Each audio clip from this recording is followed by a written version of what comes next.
Bakit mo ginagawa ang hindi mo gustong gawin?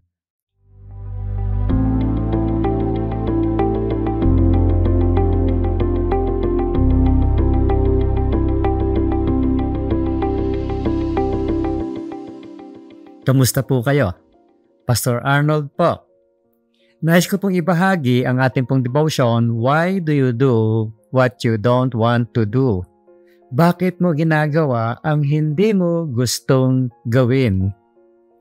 Naisip mo na ba kung bakit ginagawa mo ang hindi mo gustong gawin? Naisip mo na ba kung bakit napakahirap gawin ang mga bagay na alam mong tamang gawin? Ang ating makasalanang kalikasan o yung ating sinful nature ay nagdudulot sa atin ng madalas na maling pagpipili. Malamang maunawaan mo si Apostol Pablo sa sinabi niya, I don't really understand myself, for I want to do what is right, but I don't do it. Instead, I do what I hate. So I am not the one doing wrong. It is sin living in me that does it. And I know that nothing good lives in me. That is my sinful nature. I want to do what is right, but I can't. Yan po ay sa Romans chapter 7 verse 15 at saka 17 and 18. Kahit na pagkatapos mong naging tagasunod ni Jesus, may ganitong tensyon sa loob mo. Nasa iyo ang good nature na ibinigay sa iyo ng Diyos.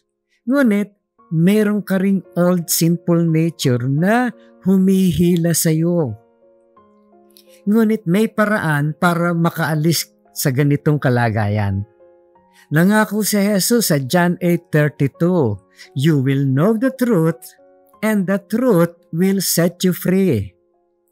Ang sekreto sa personal na pagbabago ay hindi willpower or isang bagay na iyong ginagawa o sinasabi.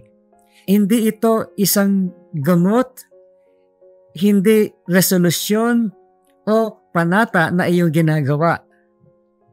Ang sekreto sa personal na pagbabago ay isang bagay na dapat alam mo.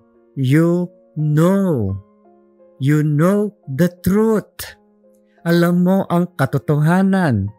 Kapag binago mo ang paraan ng iyong pag-iisip o iniisip, binabago nito ang iyong nararamdaman. At kapag binabago mo ang iyong nararamdaman, binabago nito ang paraan ng iyong pagkilos. Sa likod ng bawat pagkatalo sa sarili ay isang kasinungalingang pinapaniwalaan mo, or behind every self-defeating act is a lie you believe. Maaring ito'y isang kasinungalingan tungkol sa iyong sarili, sa iyong nakaraan o sa iyong hinaharap, o marahil kasinungalingan patungkol sa Diyos o sa ibang tao. Bakit mo ginagawa ang isang bagay na alam mong masama para sa iyo? Dahil sa tingin mo ay may magandang kapalit ito. Iyon ang kasinungalingan. Mababago mo lamang at matutupad ang layunin ng Diyos para sa iyong buhay kung magsisimula ka sa katotohanan ng Diyos. Kung gusto mong baguhin ang paraan ng iyong pamumuhay, kailangan mong magsimula sa iyong isip o sa iyong pag-iisip. Kailangan mong malaman at maniwala sa katotohanan ng Diyos. Kapag malaman mo ang katotohanan ang magpapalaya sa iyo. When you know the truth will set you free. Think about this, my friend. Ano sa palagay mo ang ibig sabihin ng malaman ang katotohanan ng Diyos? Or what do you think it means to know God's truth? Sa inyo, ano ba ibig sabihin malaman mo ang katotohanan ng Diyos? Think about that. Pangalawa, Consider the lies that have been playing on repeat in your mind for years. Which of God's truth do you need to replace them with?